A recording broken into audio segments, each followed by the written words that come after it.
Students, अभी तक हम लोग डिस्कस कर चुके थे कैथोड रेज की कुछ प्रॉपर्टीज, जैसे कि कैथोड रेज मेटेरियल पार्टिकल से बनी होती है क्योंकि पैडल व्हील को वो घुमा देती है। दूसरा, वे स्ट्रेट लाइन में ट्रेवल करती है क्योंकि शेडो का जो साइज था वो बिल्कुल पैडल व्हील के साइज के बराबर था। तीसरा, वे नेगेटिव चार्ज रखती है क्योंकि वे इलेक्ट्रिकल प्लेट की पॉजिटिव प्लेट की तरफ अट्रैक्ट हो रही थी। चौथा, जब वो हार्ड मेटल जैसे कि टंगस्टन या कॉपर के साथ स्ट्राइक करती है तो हीटिंग इफेक्ट शो करती है। नेक्स्ट, हमारा फिफ्थ पॉइंट जो हमने लास्ट टाइम डिस्कस किया था, जिस गैस में से वे पास होती है उसे आयोनाइज कर देती है। अब इसके आगे हम लोग चलते हैं। देखिए point number 6, cathode raise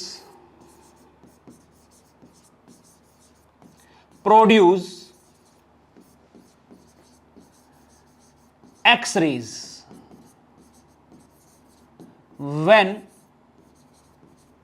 strike with hard metal like tungsten, copper, molybdenum। कैसे, जरा समझिए अब इस चीज को। देखिए, ये हम डिस्चार्ज ट्यूब बनाएंगे। यहां से इस डिस्चार्ज ट्यूब के अंदर गैस जो होती है कंट्रोल किया जाता है। ये हमारे पास लेफ्ट हैंड साइड पर हम कैथोड रेज दिखा रहे हैं, कैथोड प्लेट दिखा रहे हैं, और राइट साइड पर हम लोग दिखा रहे हैं एनोड की प्लेट। कैथोड प्लेट बैटरी के नेगेटिव टर्मिनल से और एनोड वाली प्लेट बैटरी के पॉजिटिव टर्मिनल से जुड़ी होती है। 10,000 वोल्ट की हमने बैटरी ली थी इसके अंदर। अब देखिए ये पॉइंट क्या है, ये कहता है कि अगर हमारे पास ऐसे कोई हार्ड मेटल की शीट हम रख दें और यहां पे हम डिटेक्टर रखें एक, यहां पर क्या है, यहां पर एक डिटेक्टर है जो किसी भी तरह के एनर्जेटिक पार्टिकल्स को डिटेक्ट करेगा अगर वो इस पर स्ट्राइक करता है। तो होता क्या है, यहां से कैथोड रेज निकली थी जिन्होंने बीच में आने वाले हाइड्रोजन के जो मॉलिक्यूल्स थे उनमें से इलेक्ट्रॉन निकालकर उनको आयोनाइज कर दिया था।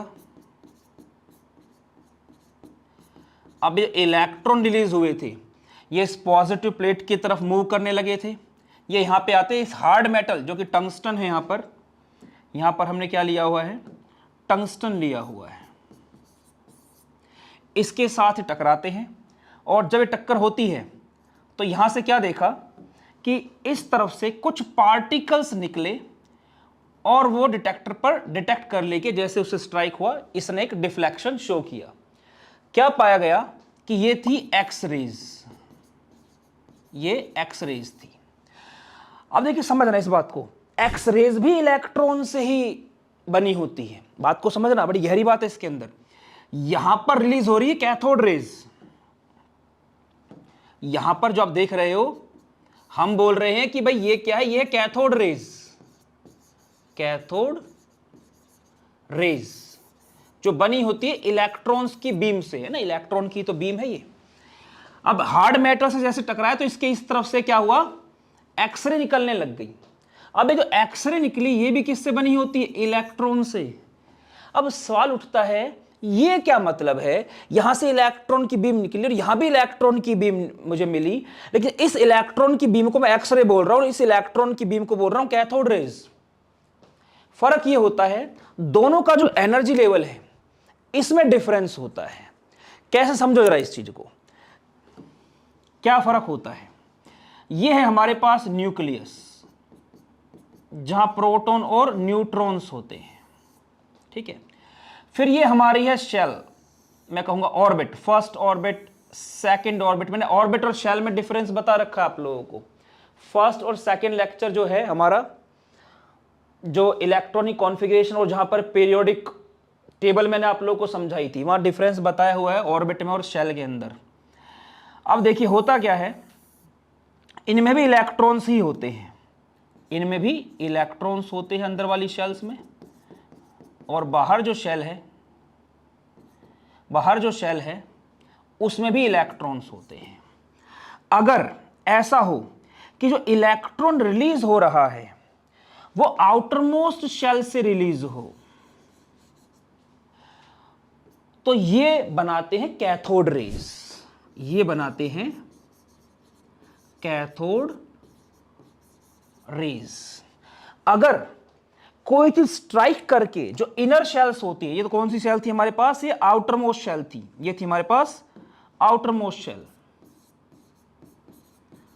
Outermost shell. जो बीच में अंदर की तरफ आप देख रहे हो, ये जो शेल्स हैं, ये दो शेल, ये कैसी है, इनर शेल्स हैं, इनर शेल्स। अगर जो इलेक्ट्रॉन बाहर निकल रहा है वो इनर शेल से निकले तो ये बनाती है एक्स रेज। तो एक सीधी सी बात है, न्यूक्लियस के जितने बड़े इलेक्ट्रॉन होगा उतना अच्छी तरह से न्यूक्लियस में इलेक्ट्रॉन को पकड़ा होगा कि दोनों पे अपोजिट चार्ज, इस पे प्लस इस पे माइनस, अपोजिट चार्ज में फोर्स ऑफ अट्रैक्शन होता है। अब ये फोर्स ऑफ अट्रैक्शन जितना वो क्लोज जाएगा अपोजिट चार्ज, उतना ही क्या होगा आपका, वो अट्रैक्शन ज्यादा होगा। तो जो इलेक्ट्रॉन बाहर था उसको निकालने के लिए कम एनर्जी की जरूरत होती है, जो जितना अंदर आएगा एटम की तरफ उतने उस इलेक्ट्रॉन को निकालने में ज्यादा एनर्जी की जरूरत होती है। तो ज्यादा एनर्जेटिक पार्टिकल्स होते हैं एक्सरेज। ये एटॉमिक स्ट्रक्चर में आगे पढ़ेंगे आप जब इलेक्ट्रोमैग्नेटिक सीरीज आपको करवाई जाएगी। अगर ऐसा हो कि जो आपका न्यूक्लियस है, न्यूक्लियस में से इलेक्ट्रॉन निकले, अब बनती है आपकी बीटा रेज। अब आप कहोगे सर आप शायद गलत बोल रहे हो, आप कुछ और बोल गए हो और बोलना कुछ और चाह रहे हो। आपने गलती से बोल दिया है कि न्यूक्लियस में से इलेक्ट्रॉन निकले। हाँ, मैंने बिल्कुल सही बोला है, न्यूक्लियस में से अगर इलेक्ट्रॉन निकले तो, कि आपने तो अभी तक यही पढ़ा होगा ना कि इलेक्ट्रॉन यहां बाहर की तरफ ही होते हैं, अंदर भी न्यूक्लियस के कुछ होता है। ये न्यूक्लियर केमिस्ट्री का हिस्सा है, वहां पर इसको हम अच्छी तरह से डिस्कस करेंगे, ठीक है। बस अभी के लिए आप इतना ध्यान रखिए, वैलेंस शेल से निकलने वाले इलेक्ट्रॉन बनाते हैं cathode rays. Sorry, valence shell मैंने गलती से बोल दिया, आउटर मोस्ट शेल। देखो वैलेंस शेल और आउटर मोस्ट शेल क्या है वो बताएंगे थोड़ा सा बाद में, ठीक है, जब हम उसमें पहुंचेंगे आपके एटॉमिक स्ट्रक्चर में आगे की तरफ पहुंचेंगे तो इलेक्ट्रॉनिक कॉन्फ़िगरेशन में। तो जो आउटर मोस्ट शेल होती है, यहां से निकलने वाले जो इलेक्ट्रॉन होते हैं वो तो बनाते हैं कैथोड रेज, इनर शेल वाले बनाते हैं एक्स रेज, और अगर न्यूक्लियस से इलेक्ट्रॉन निकल रहा है तो वो बनाएगा आपका बीटा रेज। अब आप समझ सकते हैं इनकी एनर्जी कम थी और यहां वालों की एनर्जी क्या है, वो ज्यादा है। तो ये क्या थी, वो एक्स रे थी। इलेक्ट्रॉन में से तो इलेक्ट्रॉन निकल नहीं सकता ना, यहां तो इलेक्ट्रॉन बीमारी थी, इसने टक्कर मारी तो इसने इनर शेल के इलेक्ट्रॉन्स को बाहर निकालना स्टार्ट कर दिया, इसलिए क्या बना आपके यहां पे एक्स रेज प्रोड्यूस होती है, जिससे आप एक्सरे करते हैं, जिससे अंदर की हड्डी वगैरह दिखती, क्या टूट फूट है, ठीक है। अब चलते इससे आगे। ये पॉइंट जो है ये उसी पॉइंट का हिस्सा है जिसमें हमने पढ़ा था कि हार्ड मेटल के साथ टकराते तो हीटिंग इफेक्ट शो करती है, ठीक है ना। ये उसी पॉइंट का हिस्सा, पॉइंट नंबर 4 का ही मैंने इसको यहां अलग से कर दिया है, क्योंकि एक ही में करता थोड़ी खिचड़ी ज्यादा बन जाती। अब बात करते हैं पॉइंट नंबर 7 की। ये जब किसी ग्लास वॉल के साथ टकराती है, डिस्चार्ज ट्यूब की ग्लास की वॉल, ग्लास की दीवारों के साथ टकराती है तो वहां पे ग्रीन कलर प्रोड्यूस करती है। तो ये हमारे पास डिस्चार्ज ट्यूब है,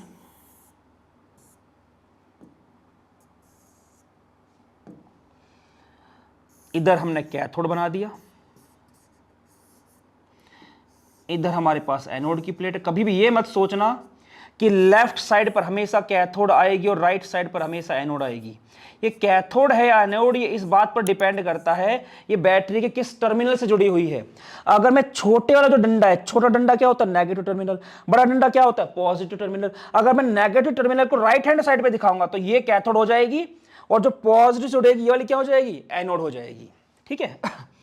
अब देखिए आगे, अब यहां पे क्या हुआ, ये ग्लास की बनी हुई डिस्चार्ज ट्यूब है, यहां से हमने हाई वोल्टेज बैटरी जो कि लगभग 10,000 वोल्ट की है, इसमें जैसे मैंने की को इंसर्ट किया, सर्किट पूरा हुआ, तो यहां से क्या हुआ, यहां से कैथोड रेज निकलनी स्टार्ट हो गई। अब ये जो कैथोड रेज निकल रही थी, जब ये सामने ये जो ग्लास की वॉल है इस पे टकराती हैं तो यहां पे क्या करती हैं, ग्रीन कलर प्रोड्यूस करती हैं। ये यहां पे, एक मिनट,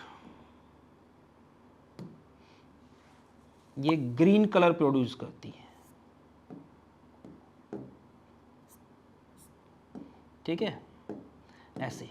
तो ये भी क्या है, इसकी कैरेक्टरिस्टिक है, ग्रीन कलर इसने प्रोड्यूस किया है, ठीक है ना।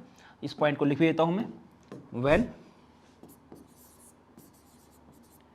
Cathode rays strike with glass wall, then spot of green color produce on glass wall। ये हमारे पास हो गया हमारा पॉइंट नंबर 7। अब चलते हमारे नेक्स्ट पॉइंट पर, जो कि पॉइंट नंबर 8। ये कहता है कि ये फोटोग्राफिक प्लेट पर भी असर डालती है। Cathode rays affect photographic plate, photographic plate कैसे, देखिए समझिए। हर बार की तरह यहां में डिस्चार्ज ट्यूब बनानी पड़ेगी। ये हमारे पास जो मेटल की प्लेट है, ये हमने बैटरी के नेगेटिव टर्मिनल जोड़ी हुई, इसलिए इसको हम कैथोड बोलेंगे। इधर वाली जो प्लेट है उसे हम पॉजिटिव टर्मिनल से जोड़ेंगे, इसलिए हम इसे एनोड बोलेंगे। अब हमने क्या किया, इसके रास्ते में ये यहाँ पे थोड़ा सा हमने इसमें छेद कर रखा ताकि कैथोड इसमें से पास हो सके, ठीक है। अब हमने क्या किया, यहाँ पे एक फोटोग्राफी, देखो अभी तो ठीक है आप सेल फोन वगैरह का यूज़ करते हैं फोटो वगैरह के लिए। पहले जब कैमराज यूज़ होते थे तो उसमें क्या था, फोटो के साथ नेगेटिव भी आता था। जब धूप की तरफ उसको देखते थे तो उसमें कुछ पिक्चर नज़र आती थी, उसके बाद उसको कुछ प्रोसेस से निकालने के बाद जो फाइनल फोटो थी वो तैयार होती थी। तो वैसी एक ये फोटोग्राफिक प्लेट है। इस पे क्या है, किसी का नेगेटिव बना, नेगेटिव मतलब नेगेटिव चार्ज नहीं है। आपको एक फोटो मिला कागज का जो होता था पहले, वो है, साथ में एक छोटा सा एक प्लास्टिक टाइप की, काले काले प्लास्टिक टाइप की कुछ चीज़ थी, वो फोटोग्राफिक प्लेट थी। तो उसको नेगेटिव बोलते थे कि इस फोटो का क्या है, ये नेगेटिव है, तो यहाँ चार्ज नहीं है, नेगेटिव, ठीक है। तो उस पर क्या है, किसी की फोटो बनी हुई थी, मान लो इस तरह से, ये किसी की फोटो इस तरह से बनी हुई थी।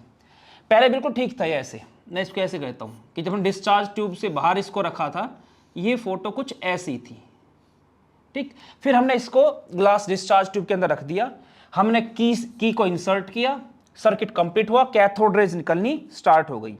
अब ये जो कैथोड रेज निकली, ये इस पे स्ट्राइक किया इन्होंने।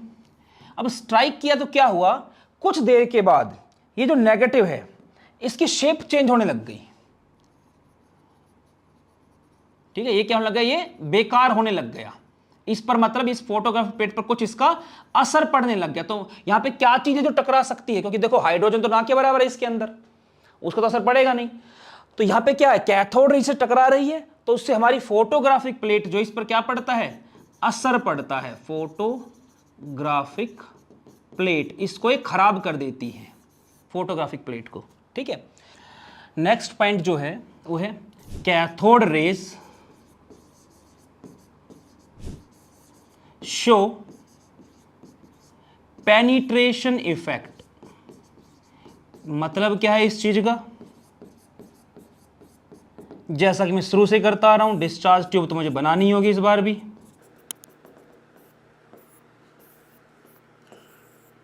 यहां पे कैथोड एनोड प्लेट लगा दी हम लोगों ने, बैटरी का नेगेटिव टर्मिनल, ये पॉजिटिव टर्मिनल, बीच में हाइड्रोजन गैस भरी है बहुत ही कम प्रेशर पर। अब क्या है कि हमने यहां पे सामने एल्युमिनियम की एक पतली सी परत ली, जैसे आपने देखा होगा मिठाइयों पर चांदी का वक्र चढ़ा होता है, बहुत पतली सी एक परत होती है, ऐसे एल्युमिनियम की एक पतली सी परत ली हमने यहां पे ऐसे, और इसके पीछे मैंने रख दी फोटोग्राफिक प्लेट जो यहां पे थी ऐसे, उसमें फोटो बना हुआ था। अब क्या था, जैसे ही मैंने बैटरी जैसे मैंने की को इंसर्ट किया इस पे, सर्किट पूरा हुआ, यहां से कैथोड रेज निकलेंगी। अब ये जो कैथोड रेज निकली, हमने क्या देखा, अब भी इसने क्या किया, फोटोग्राफिक प्लेट पर असर डाल दिया। अगर मैं इसे इस पे लपेट भी दूं, एल्यूमिनियम का फॉइल लिया पतला सा, मैंने यहां फोटोग्राफिक प्लेट रखी और उसको लपेट दिया ऐसे, ठीक है ना, एक सिंगल टाइम में। अब क्या हुआ, इसमें कुछ देर फिर बाद मैंने क्या देखा, मैंने देखा फिर से वही हुआ जो पहले हुआ था। ये जो फोटो जो नेगेटिव था, ये क्या हुआ, ये बिगड़ गया। तो एक सीधी सी बात है, जब मैंने इसे इसमें कवर कर रखा या इसके जस्ट पीछे रखा हुआ है, अब भी अगर ये बिगड़ रहा है, तो इसका मतलब क्या है कि ये जो रेज यहां से निकल रही थी, वो इस एल्यूमिनियम की फॉइल को पेनिट्रेट कर गई। पेनिट्रेट मतलब भेद देना, आर पार गुजर जाना, वो इसको क्या कर गई, पेनिट्रेट कर गई, तभी इस पर क्या हो सकता है, असर पड़ सकता है। तो इसका मतलब क्या है, इनके पास पेनिट्रेशन पावर भी होती है। नेक्स्ट पॉइंट देखिए, नेक्स्ट पॉइंट ये कहता है कि जो हमारे पास डिस्चार्ज ट्यूब है, ये जो हमारे पास ग्लास की डिस्चार्ज ट्यूब है, इधर जैसा कि आप जानते हो लेफ्ट साइड पर जो मेटेलिक प्लेट है, इसको हमने बैटरी के नेगेटिव टर्मिनल से कनेक्ट किया हुआ है, जिस कारण इसे कैथोड बोला जाएगा, और इधर वाली को पॉजिटिव टर्मिनल से, जिसके कारण कि इसको एनोड बोला जाएगा। यहाँ पर हमने क्या किया, अगर मैं सबसे पहले अगर इसमें मैं इलेक्ट्रिकल फील्ड अप्लाई करता हूँ, इलेक्ट्रिकल फील्ड, बैटरी की को इंसर्ट किया, सर्किट कंप्लीट हुआ, कैथोड रेज निकलनी स्टार्ट हुई।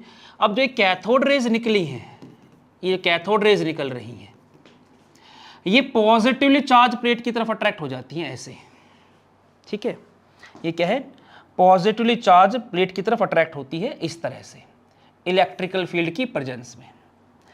अब अगर मैं इलेक्ट्रिकल फील्ड को हटा दूं, मैं अगर इलेक्ट्रिकल फील्ड को हटा दूं और मैग्नेटिक फील्ड अप्लाई करता, अगर मैं यहां पे कोई मैग्नेटिक फील्ड अप्लाई करूं, ठीक है, मान लो ये नहीं लगा हुआ है, मैग्नेटिक फील्ड लगा रहा हूं मैं, एक मैग्नेट लगा दी मैंने, इसके दोनों तरफ दो टर्मिनल है इसके, एक नॉर्थ पोल एक साउथ पोल, ठीक है, इस तरह से मैंने मान लिया एक हमारा नॉर्थ पोल है, इसमें एक नॉर्थ पोल और एक साउथ पोल, ठीक है। तो देखो होता क्या, फिर ये इस तरफ स्ट्राइक करने लगी आपके डिस्चार्ज ट्यूब पे। अब हुआ क्या, हमने इन दोनों को लगा दिया। जब दोनों को लगाया तो यहां से तो इलेक्ट्रिकल फील्ड ऑफ लाइंस, इस तरह से इलेक्ट्रिकल फील्ड ऑफ लाइंस बह रही है, और इसके ठीक परपेंडिकुलर हमने मैग्नेटिक फील्ड कैसे लगाई, इसके ठीक परपेंडिकुलर लगाई है। तो इसके परपेंडिकुलर जो हमारे पास ये मैग्नेटिक फील्ड ऑफ लाइंस है, ये बह रही है, ठीक है। अब यहीं से हमने हमारी कैथोड रे से गुजारा, तो हमने यहां पे क्या देखा, इस बार कैथोड रेज ने कोई डिफ्लेक्शन शो नहीं किया, वे बिल्कुल सीधी सीधी गई और यहां पे green spot of light produce हुआ। मतलब इलेक्ट्रिकल फील्ड ने मैग्नेटिक फील्ड के इफेक्ट को क्या किया, कैंसिल आउट कर दिया।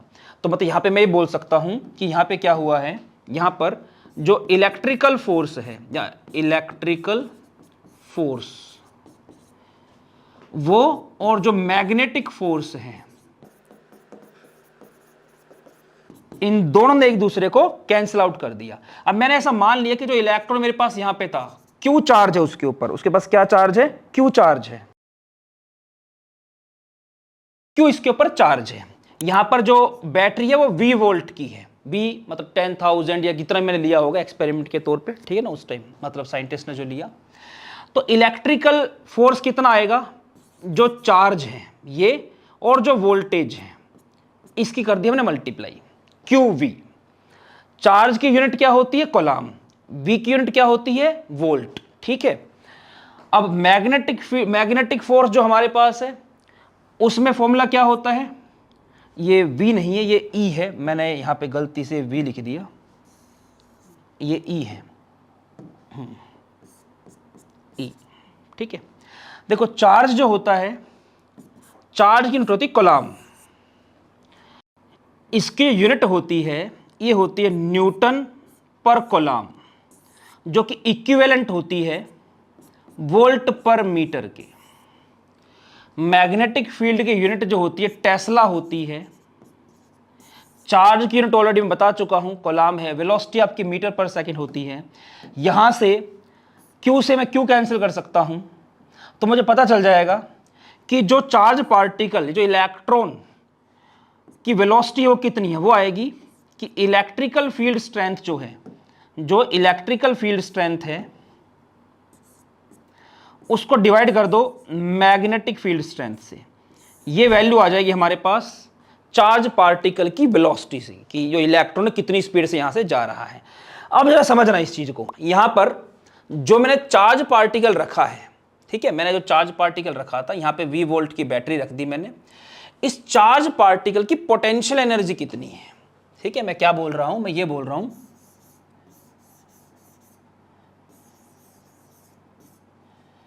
ये हमारे पास डिस्चार्ज ट्यूब हो गई। यहां पे एक चार्ज पार्टिकल है Q, जिसको मैंने स्टेशनरी कर दिया, मतलब यहां पे रोक दिया है।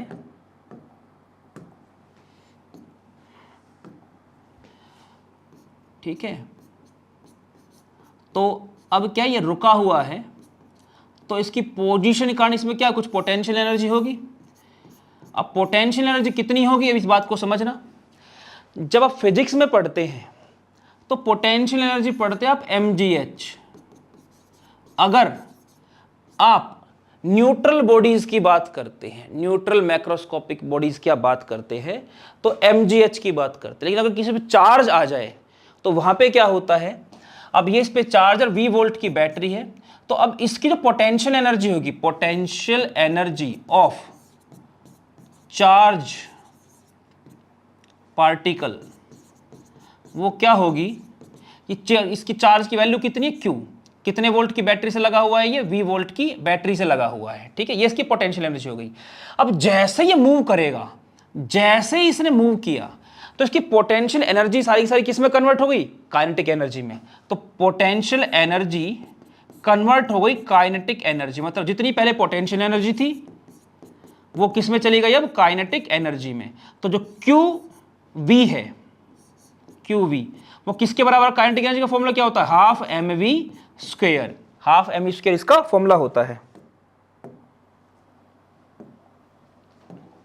ठीक है, तो यहां से क्या करूंगा मैं, यहां से मैं निकाल सकता हूं V स्क्वायर क्या आएगा, V square equal to QV, ये V वोल्ट है, इसलिए मैं इसे थोड़ा बड़ा बनाया है।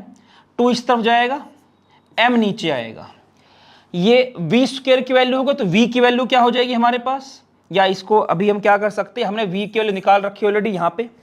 अब ये जो E vector divide by B vector, ये तो ऊपर मैं ऐसे एरो मारता हूं ना, वेक्टर का साइन होता है, क्योंकि ये वेक्टर क्वांटिटीज होती है। स्केलर वेक्टर या फिजिक्स में पढ़ेंगे, ठीक है ना, वेक्टर चैप्टर है आपका एक, उसमें पढ़ेंगे। तो मैं अगर मैं इसको इक्वेशन 1 लिखूं, अगर मैं इसको इक्वेशन 1 लिखूं और इसको इक्वेशन 2 लिखूं, तो मैं कहूंगा put value of equation 1 in equation 2। मुझे क्या मिला, मुझे मिल जाएगा E vector divide by B vector का square is equals to, V की जगह देखो V स्क्वायर था ना, यहां की जगह क्या जाएगा, E vector divide by B vector, इसका स्क्वायर हो जाएगा, equal to 2QV volt divide by M, ये आएगा हमारे पास। ठीक है, अब देखिए यहां से मैं देखो स्पेसिफिक चार्ज क्या होता है, जो 10th पॉइंट है ये बोलता क्या है कि specific charge on cathode particles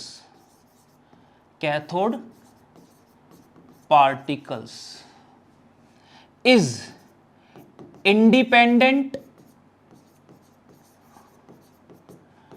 to the nature of material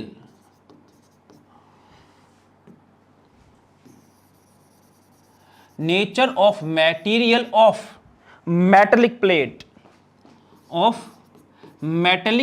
metallic plate मतलब जो कैथोड एनोड है, and the gas field inside discharge tube. ये कहता है जो उसके स्पेसिफिक चार्ज की वैल्यू होती है ना, स्पेसिफिक चार्ज का मतलब क्या होता है, E/m कह लो या Q/m कह लो, ठीक है ना। E/m या Q/m का मतलब भी क्या है, स्पेसिफिक चार्ज, ठीक है। तो देखिए फील्ड इनसाइड डिस्चार्ज ट्यूब, तो जो E/m, E क्यों, क्योंकि इलेक्ट्रॉन चार्ज क्या माना गया, स्मॉलेस्ट, तो उसको E से शो किया जाता है। तो Q ही क्या है कैथोड रेज के केस में, Q क्या है, E है, क्योंकि बनी किससे, इलेक्ट्रॉन से, और चार्ज ऑन इलेक्ट्रॉन क्या होता है, E, ठीक है। तो इसकी वैल्यू फिक्स पाई गई 1.76 इंटू 10⁻11। चार्ज क्या हो गया, कोलम्ब, मास क्या हो गया, केजी। ये यूनिट पाई गई। इससे कोई फर्क नहीं पड़ता कि आपने यहां पर जो डिस्चार्ज ट्यूब में प्लेट ली है वो किस मेटल की बनी हुई है, जो गैस ली है उसका मॉलिक्यूलर मास कितना है या उसका एटॉमिक मास कितना है, ठीक है। इससे कुछ फर्क नहीं पड़ता इस पे, ये पाया गया, ठीक है, ये पॉइंट था। तो अब ये जो वैल्यू आई थी किस तरह से आई थी, हम यही सब डिस्कस कर रहे थे इसमें।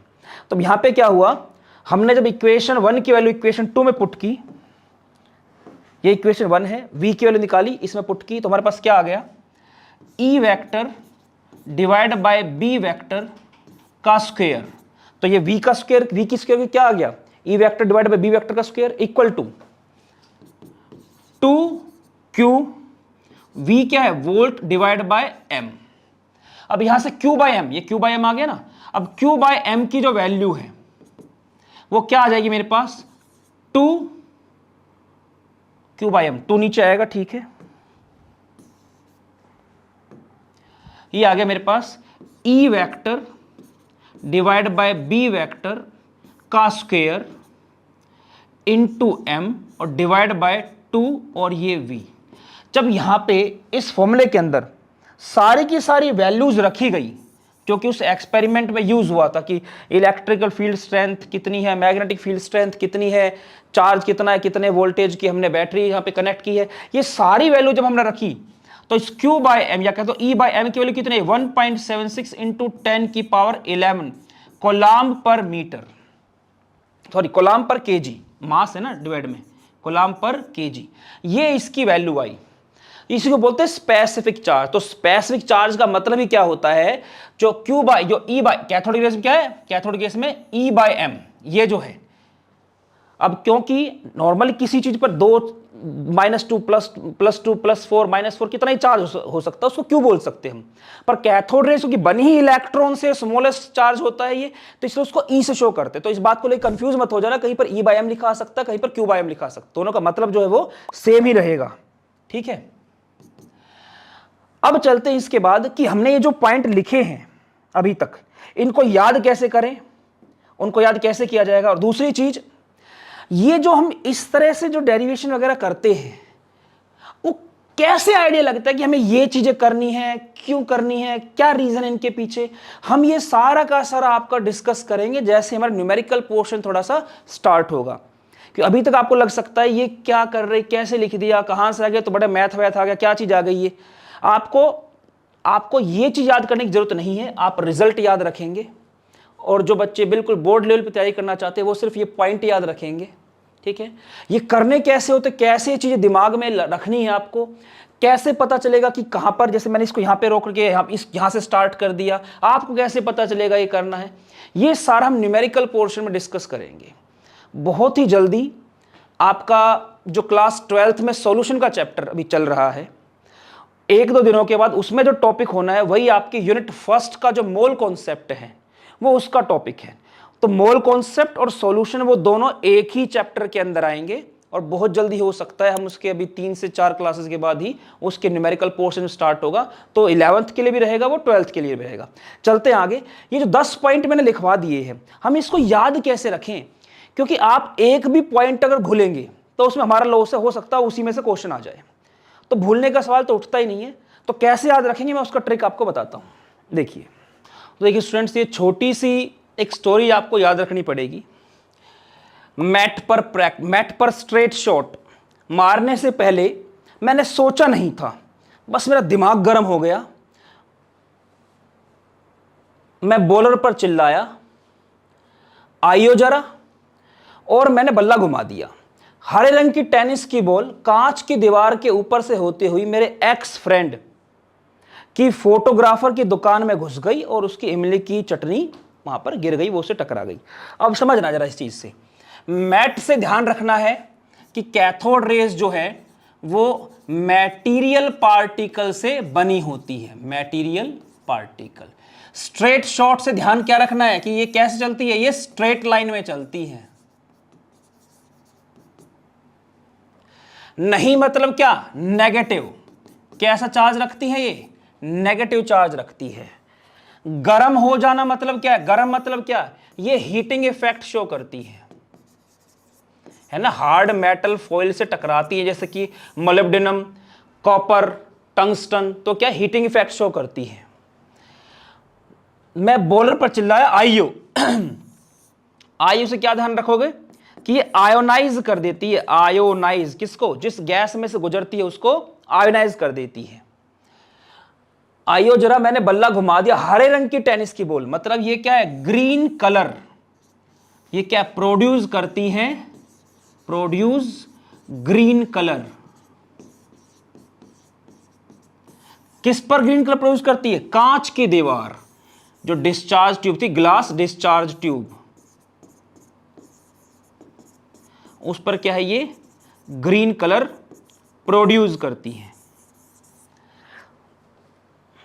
एक्स, उसके एक्स से क्या याद रखना है कि एक्स रे प्रोड्यूस करती हैं, जब हार्ड मेटल से टकराती क्या निकालती है, एक्स रेज निकालती हैं।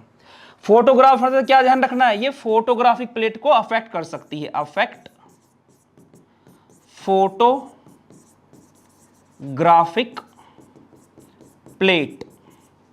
घुस गई, घुस गई मतलब क्या है, भेद देना, मतलब पेनिट्रेट। इनके पास क्या होता है, पेनिट्रेशन पावर होती है। इमली, इमली से क्या, ई बाय एम, कि ई बाय एम की वैल्यू इनके लिए फिक्स होती है। ठीक है, अब यहां से क्या एक याद रख सकते हो, सारे के सारे पॉइंट बिल्कुल सारे याद हो जाएंगे।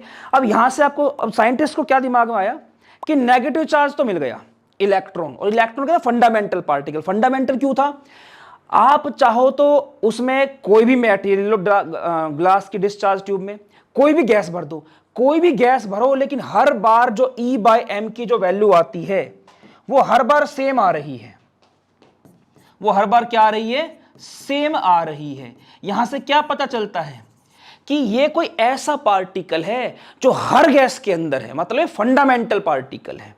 अब उनके दिमाग में फिर एक सवाल उठा कि हम तो ये मानकर चल रहे थे कि जो एटम होता है, जो एटम है वो तो न्यूट्रल होता है,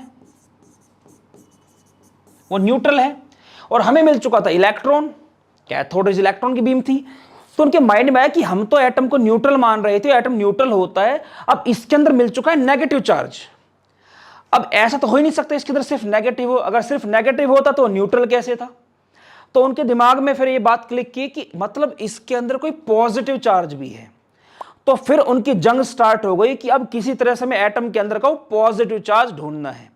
कैसे वो पॉजिटिव चार्ज मिला, और कैसे इसमें जो दूसरी, अभी इसमें जो कैथोड रेज हैं, इसमें एक दो छोटे छोटे पॉइंट्स और हैं, कैसे हमें इलेक्ट्रॉन के चार्ज का पता चला, उसके मास का पता चला, वो भी हम डिस्कस करेंगे। और फिर बात करेंगे किस तरह से फिर जो पॉजिटिव चार्ज था एटम के अंदर वो हमें मिला।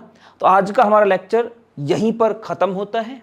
स्टूडेंट्स, जहां से भी आपको ज्ञान मिले, आपके स्कूल के teachers, tuition teachers, coaching teachers या कोई भी दूसरा सोर्स, हर जगह से ज्ञान बटोरते रहिए, अपने टीचर्स का सम्मान कीजिए। मिलते हैं नेक्स्ट लेक्चर में, तब तक फिजिकली, मेंटली और स्पिरिचुअली तगड़े होने पे ध्यान दीजिए।